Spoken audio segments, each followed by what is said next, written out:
আসসালামু আলাইকুম, গ্রামীণ ফোন থেকে নাবিল বলছি। আপনি কিভাবে সহযোগিতা করতে পারেন? আপনি সহযোগিতা করতে পারবেন মানে আমি মোহাম্মদ মাসুদ রানা রূপে বাদশাহ রাজমিস্ত্রি।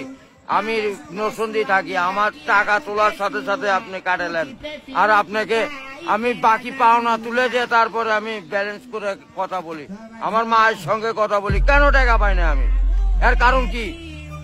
কেন দেওয়া হবে না আমাকে? আমি কি চতুর্থ না ডাকাত? আপনার সমস্যা সমস্যাই তো any problem, don't disturb, okay understand. আপনি যখন লোন লাগবে তখন লোন দিবেন এই নাম্বারে। আমার মার সঙ্গে কথা বলতে হয়, আমি লোন ক্লিয়ার করি। তো আমাকে লোন দিবেন না কেন? তাড়াতাড়ি ব্যবস্থা করতে হবে। আপনি কি ইমার্জেন্সি ব্যালেন্স দিতে পারছেন না? লাস্ট ইমার্জেন্সি মানে আমার মা আগে না আপনার অফিস আগে কিনা অফিস উড়াই দেবো কিন্তু মাথা গরম করলে। আমি দেশের নাগরিক না। যখন আমি ব্যালেন্স আপনার থেকে লোন চাওয়া মাত্র এই নাম্বারে দিবেন।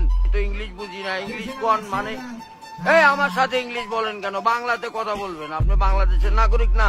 আর এই সলপল দয়া করে এই মোবাইলে টাকা পড়ছে আপনার সঙ্গে কথা বলার জন্য। ইংলিশ বলবেন না আমার সাথে। মোহাম্মদ মাসুদ রানা ওরফে বাদশাহ, নাম মনে রাখেন। ভোটার আইডেন্টি কার্ডে যায় বলেন আমি কে।